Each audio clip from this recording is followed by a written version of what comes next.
Ռուզանայից սկսել, խնդրեմ, Ռուզանա ջան։ Նախ ասենք բանակում մահերի մասին, որը վերջին օրերին շատ է քննարկում եւ լավները ու ձեզ են ուղղում, ասում են ձեր անգործության հետևանք է եւ առաջին հերթին դուք պետք է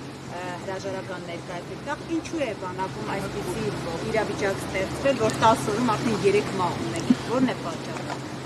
Արգելի գործընկերներ, իհարկե ինտենսիվության հետ կապված ես չեմ կարող գնահատական տալ, որն է պատճառը, որ այս կարճ ժամանակամիջոցում ունենք նման խտություն, բայց այն, որ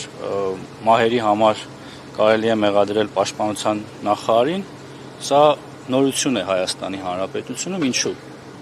Իհարկե, ես միշտ հեռու եմ եղել այն մտքից, որ մենք այս հարցին պիտի նայենք վիճակագրության ձևով, բայց կյանքը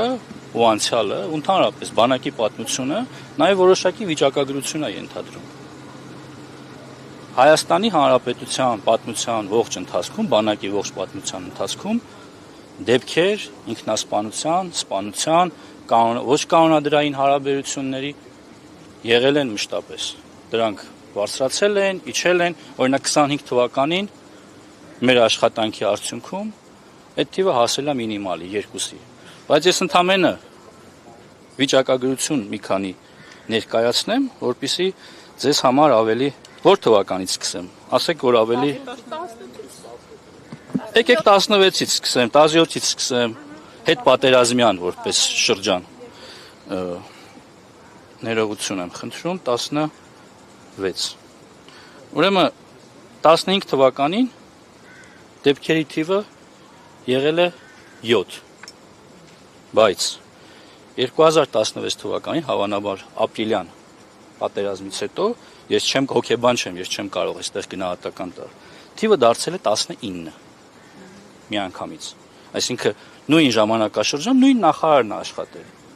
Նույն գլխավոր շտաբի պետն է աշխատել։ Վստահաբար նույն հետևողականությամբ աշխատել է։ Միայն Հայաստան, թե Հայաստան-Արցախն է միասին։ Խոսքը վերաբերում է Հայաստանի Հանրապետության բանակին։ Հարգելի գործընկերներ,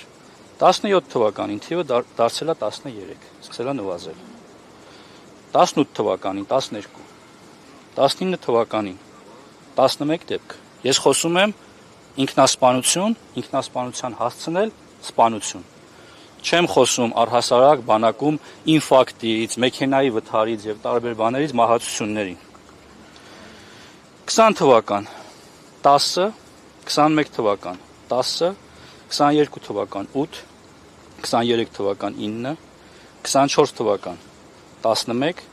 25 թվական 2, 26 թվական 8։ Սա վիճակագրություն էր այն մասին, որ վերջին 1 տասնամյակի ընթացքում այդ թվերը եւ մեծացել են եւ պակասել են։ Սրանք ունեն տարբեր պատճառներ։ Իհարկե դեպքերի մի մասը ոչ կանոնադրային հարաբերությունների արդյունքում են։ Մի մասը քրեական ենթամշակույթի հետևանք են, ոչ միայն այսօր, նաև 3։ Սա մարտահրավեր է,